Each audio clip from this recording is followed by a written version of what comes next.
Welcome. In this video, I would like to address a very important topic, one that's at the heart of all scholarship, and that is academic honesty. I've been in the classroom for more than 4 decades, and in that time, I have observed students not meeting institutional academic honesty responsibilities at every institution with which I've been associated. From community college programs to university programs that teach military students primarily, to public universities and two private universities. I can't say that a majority of students have demonstrated academic dishonesty, because in my experience, that's not true. But at each institution, I have observed dishonest performance on multiple occasions, and this is very difficult for both the student and for me. Talking about academic honesty can be difficult, both for students and for faculty. We faculty don't like acknowledging when our students have been dishonest.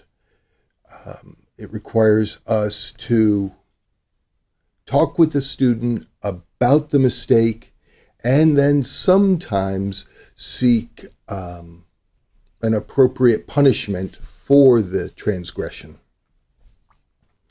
And violating an institution's academic honesty policy can come in multiple forms. It could be plagiarism, in which someone else's words or images or recording have been used within the student's work without proper acknowledgement of the source. And it could be cheating, for example, copying someone else's answers on an examination. I think most reasonable people would accept that inappropriate use of someone else's work, whether it's through cheating or plagiarism, is not an action to be condoned within an academic environment. However, the punishment or the response made by the instructor and the institution has to be carefully chosen. Not all transgressions of an academic honesty policy necessarily require a stiff punishment. Sometimes these transgressions can become learning opportunities for the student, and if the instructor has the authority and the ability to explain to the student the mistake that was made and to show the student how to prevent making the mistake in the future. I think it's important that institutions clearly describe what their academic honesty policy is or are. And it's important for instructors to remind students to abide the academic honesty policy within the institution. This should really be done on the very first day of each course. And the instructor may go so far as to offer examples of how the academic honesty policy could be violated so that students know to not demonstrate those practices. The most common violation of academic honesty that I've observed is plagiarism. Now, I have always taught classes that required the writing of papers. I don't teach classes that generally lend themselves to just examinations with multiple choice or fill in the blank or true-false answers. Those types of classes are useful when specific technical data must be understood, memorized, retained, and regurgitated. And I see value in teaching courses in that manner. However, my skills have always lent me to teaching classes that allow me to assign short or long or full-term reports to students. So it's more common for me to have observed plagiarism than it is direct cheating in classes that I've taught. Now, plagiarism, in my experience, has often occurred by students that really don't know the material well. So the plagiarism can occur through both error and through intention. In the few classes that I've taught that do have examinations, the cheating that I've observed has been fairly blatant. Students, for example, in the 1990s, when smartphones were becoming popular, I observed a few students using smartphones to look up answers during classroom examinations. And I read an interesting academic cartoon recently in which the professor is chastising the student for using a smartphone, and the professor had said, students just don't look down into their laps and then come up with the answer. Now, yeah, the presumption there within the humor is that the students were holding a smartphone in their lap. And that's what I've observed in the 1990s. Since then, I've observed cheating on exams using smartwatches, using hidden windows when laptops are allowed in the classroom. But cheating for me is, on an examination, is I haven't observed it as much as I've observed plagiarism. Now, plagiarism itself can be cheating, but most universities distinguish between cheating on assignments and plagiarizing someone else's work.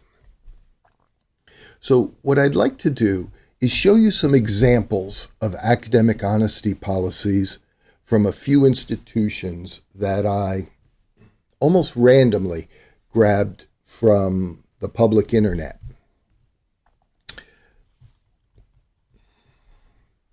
Here I'm displaying the University of Florida's academic honesty policy.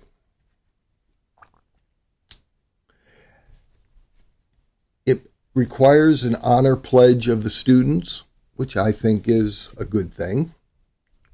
It shows that the students have a responsibility to report on any conditions that facilitates dishonesty.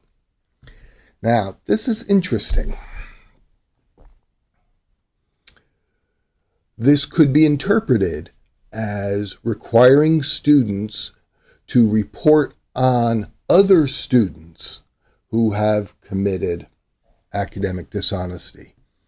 And that's additional responsibility that can be very difficult because students have to get along with one another. And if I were a student and I ratted out my colleague student, it breaks the social bonds within our relationship.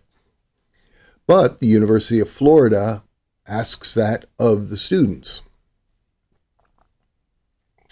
Faculty also have responsibilities here at the University of Florida to promote honest behavior, and that's where I think that's a reasonable responsibility. We should describe to our students what examples of academically honest behavior and academically dishonest behavior. Guide our students to doing honest work. The University of Florida also requires the administration, the supervisory faculty, the deans, the provost, even the president of the institution, to create a community that fosters academically honest behavior. Now, what I don't see on this page are specific descriptions of academically honest behaviors. I'm going to click this link here and see if it gives me more information, and it doesn't. This describes the process for challenging a student's academic honesty. I'll move to another institution. This is University of Massachusetts at Amherst. This policy is, to me, more direct and understandable. The policy describes cheating, fabrication, plagiarism, and facilitating dishonesty, and then offers definitions for each of those four terms. Cheating is the intentional use or attempted use of trickery or deception in one's academic work. That's interesting, because it's got to be intentional, or it has to be attempted, which could be interpreted as unintentional, trickery or deception. Those are very broad terms that could be interpreted differently by multiple reasonable faculty members. Fabrication is the intentional falsification and or invention of any information or citation. Now, I have observed this in my courses, where in an attempt to appear academically honest and to present a complete academic argument, a student may make a statement of fact and then contrive a citation to a resource, trying to fool me into thinking that it was that cited source that contained the data that allowed the student to make the statement of fact.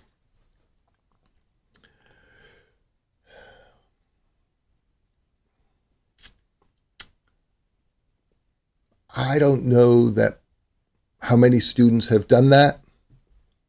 I do check most of my students' referenced works and confirm that they're reading good quality material. But I think it would be difficult for me to know every time that a student has fabricated, literally made up, a citation, because it could be a citation to an existing work that I haven't read. So I think it would be hard for me to find that fabrication. But honestly, in my heart, if a student were to do that to me, I would have a conversation with the student to seek out whether or not the action was intentional.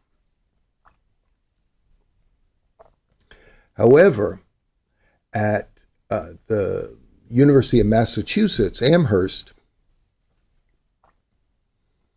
this policy limits this invention of information or a citation to intentional use. And it's very difficult for a faculty member to demonstrate intention on the part of a student. It could be an accidental error or caused just by bad scholarship. Now, University of Massachusetts describes plagiarism as knowingly representing the words or ideas as one's own work. And to me, plagiarism really needs to be about intentionally using someone else's information and presenting it as my own. However, at an institution where I'm now teaching, that intention doesn't need to be demonstrated for plagiarism to be charged to the student.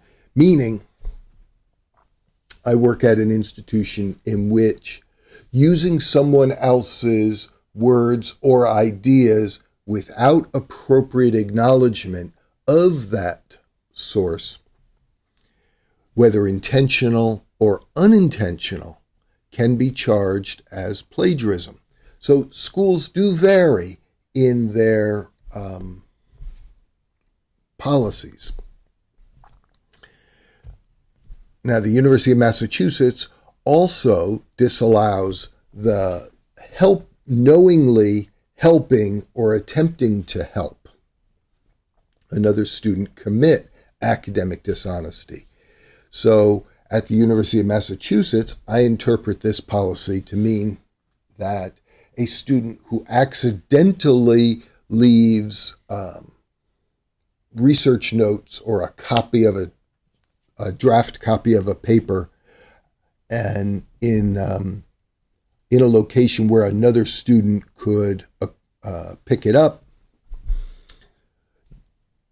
the student who left the work cannot be charged with academic dishonesty. However, I have seen policies that require students to protect and to control access to their draft works or their exam answers, and to take actions proactively to prevent another student from having access to that material. So again, institutions vary in their policies. Here I'm displaying the academic honesty policy from Grand Rapids Community College. The policy addresses cheating, plagiarism, fabrication, and other examples of academic dishonesty, and the consequences for academically dishonest answers. Cheating at Grand Rapids Community College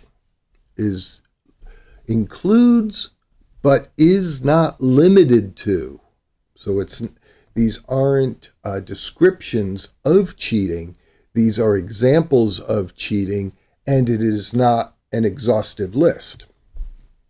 For example, using any sources not authorized by the faculty member to complete examinations or other assignments.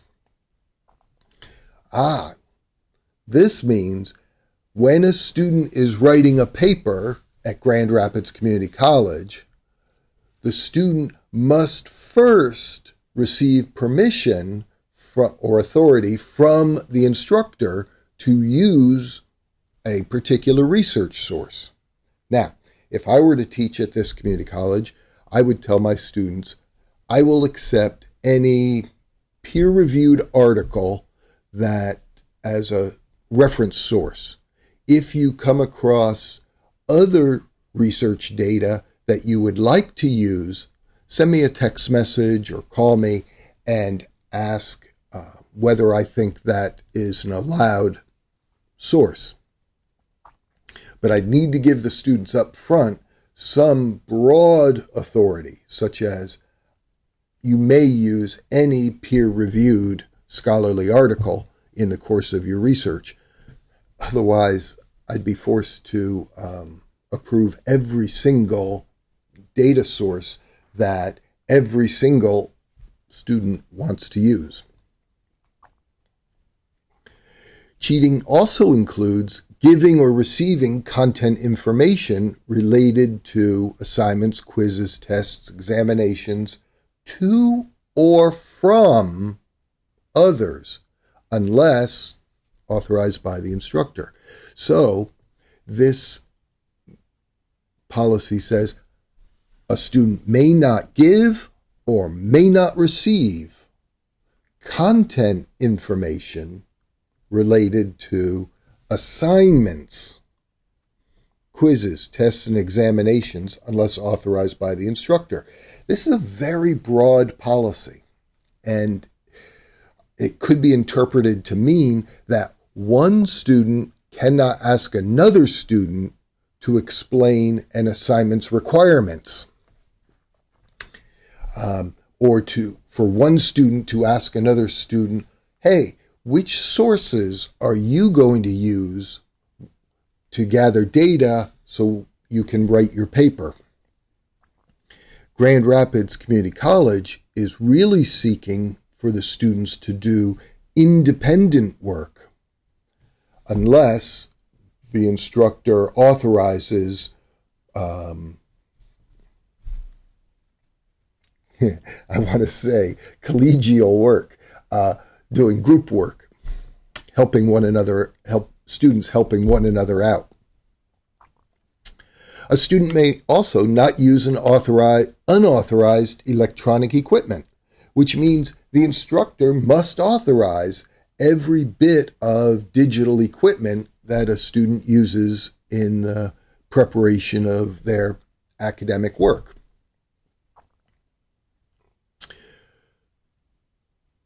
This college also prohibits submitting academic work that was previously submitted in another course without authorization. Now, this is a fairly common requirement. A student cannot reuse their own work, and we faculty call it double dipping, meaning the student did one activity but is getting credit in multiple courses for that same learning activity. However, this gets a little bit difficult with students that are required to repeat a course. So if a student were to take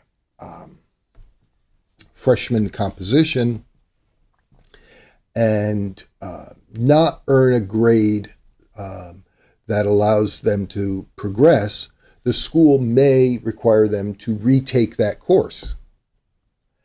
Technically, that's a different course because it's a different course section. Therefore, the student cannot reuse the papers that they wrote in the first attempt to complete the course. Now, it's possible that an institution may allow the faculty member to make a decision as to whether or not a paper written in the first attempt at the course may be reused in the subsequent attempt. But most institutions that I've observed in person, at which I've taught, have disallowed that policy. And in the last few years, I've had two examples of students who I typically teach a required course every semester, and the students in my discipline must pass the course that I frequently teach in order to progress toward their degree.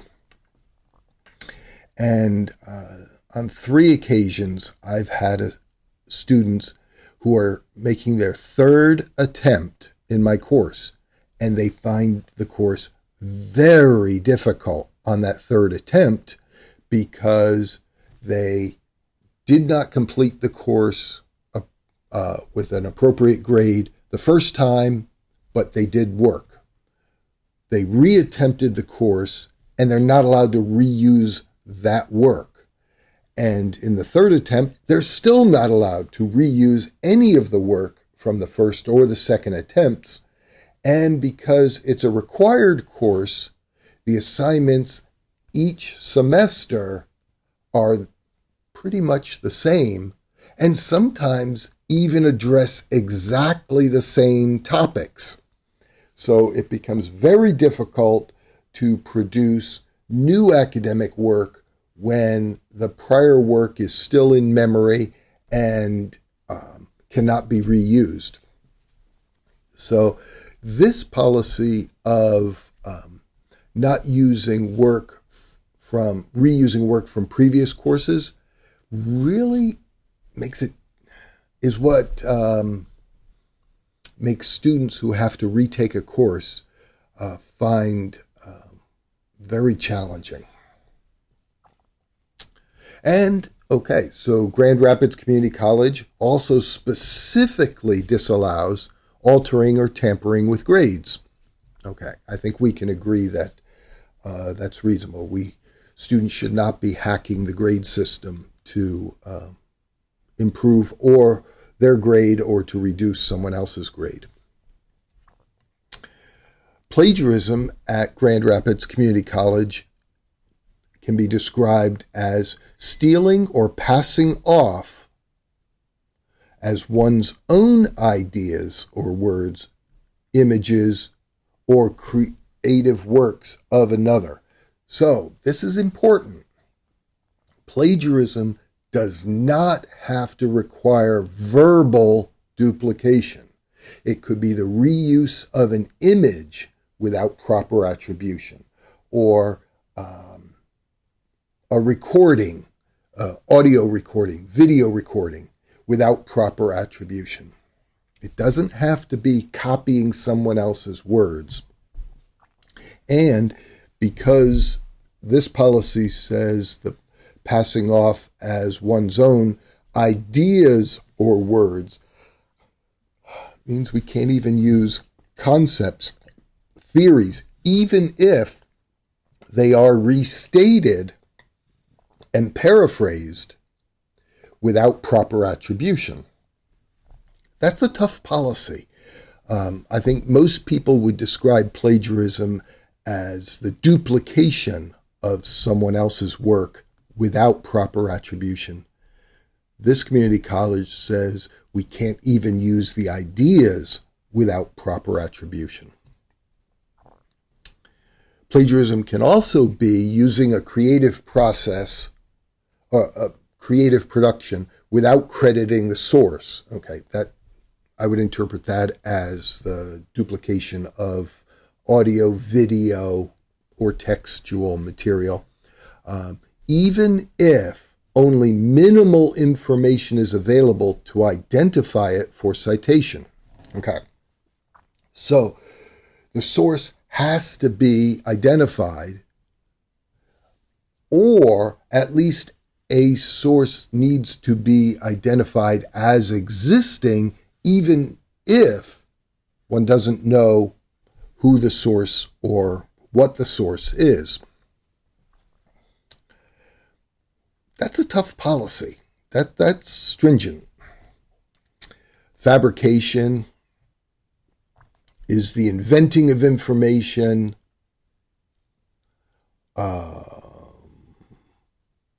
the lack of identification of source, and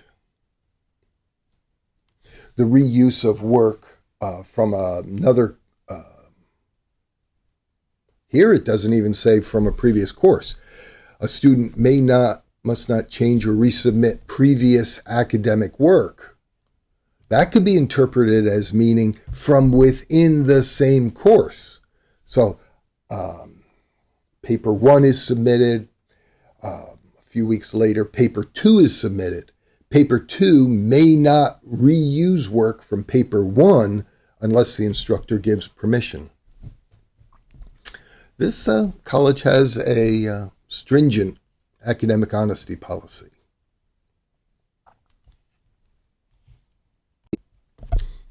Here I'm displaying the policy from Glendale Community College. And the policy shows potential violations that could be: a student takes or copies answers from another student or a source, or uses unauthorized materials during a test. A student turns in an assignment that is not their own. And if you think that's crazy, my experience is not so much. I have observed students turning in other students' work. Usually this occurs between friends, sometimes between roommates, who are attending different sections of the same course. Student A and student B are friends. Student A takes the 9 o'clock class and student B takes the 11 o'clock class, and they share work. One writes the first paper, the other writes the second paper. They share with each other, hoping that the instructors in the two course sections don't notice. Let me give you a little clue. Faculty talk to one another.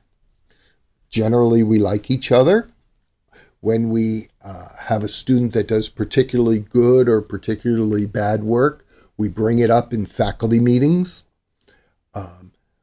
At most institutions for the last 20, maybe 25 years, we've been submitting our student work to some type of an originality checker software. Sometimes the software is installed on our own computers. Other times it's a contracted service such as Turnitin or SafeAssign. But what we're looking for is errors in the student's work that could affect academic honesty. And so we're not looking to play gotcha with students.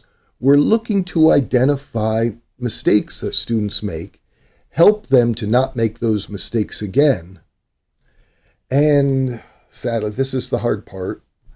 Sometimes we have to pursue some type of punishment for the transgression of an academic honesty policy. So in any regard, Glendale Community College also describes as inappropriate the use of words or ideas that are not from the student without acknowledging the source of the ideas or words. A student knowingly deceiving an instructor with the intent to improve class standing.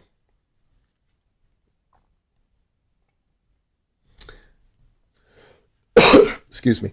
Here is a very clear statement that disallows reuse of work. Student may not submit the same paper or project previously submitted in another class without permission of the instructor, the current instructor. Some institutions require permission of both the former and the current instructor, which just presents all sorts of challenges when the previous instructor is not working the same days as the current instructor, or it's happened to me twice, has already retired.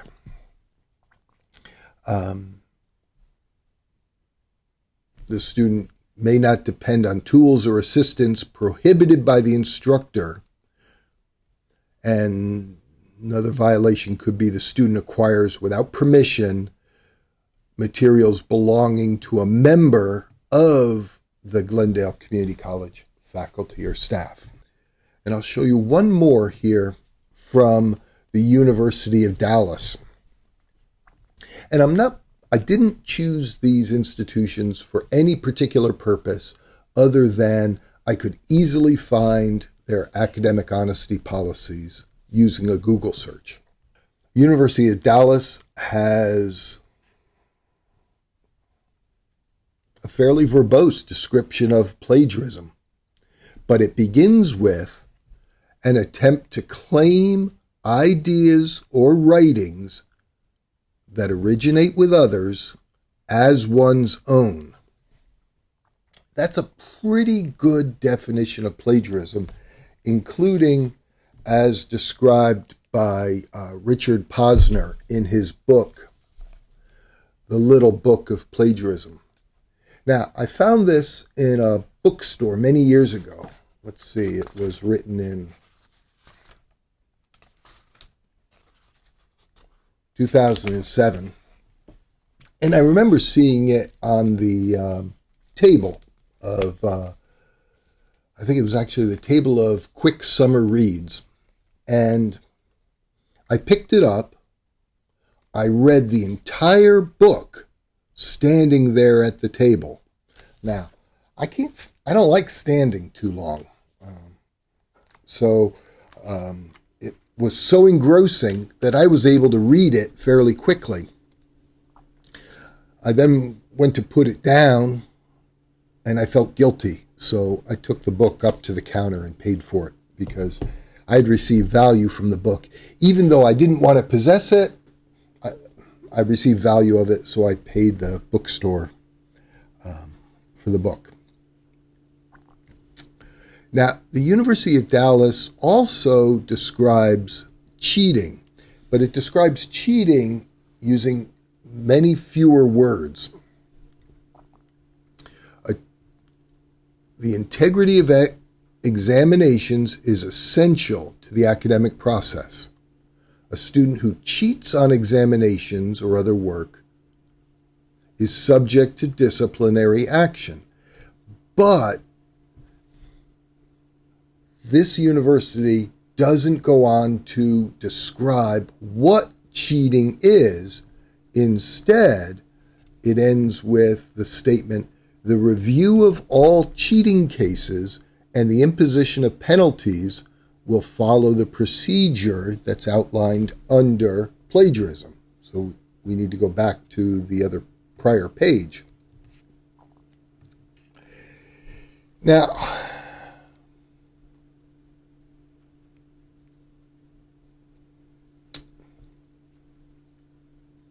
I would find it helpful if I were a faculty member or I were a student at University of Dallas. I would find it helpful to see a more specific description of what constitutes cheating within that institution, if particularly with some examples. Academic honesty is important at institutions because it is only by being honest that we faculty and our students can demonstrate that we have acquired the appropriate degree of knowledge to be worthy of earning the credit for the courses that I teach or that you attend. It also ensures a level playing field at the institution, such that students that are in a competitive environment are being fairly and I think I might even say equitably evaluated. That to get an unfair advantage doesn't sit well with me. And to have an advantage, as long as it was fairly earned, doesn't bother me.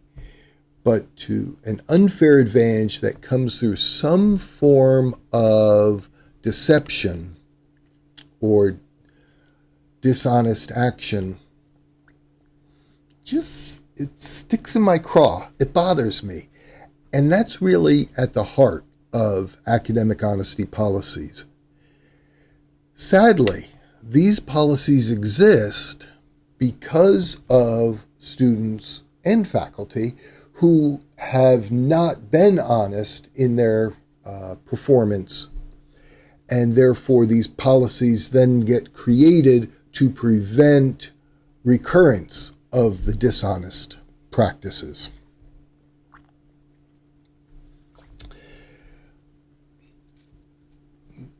The advice that I give to my students regarding academic honesty is to, one, read the institution's policy.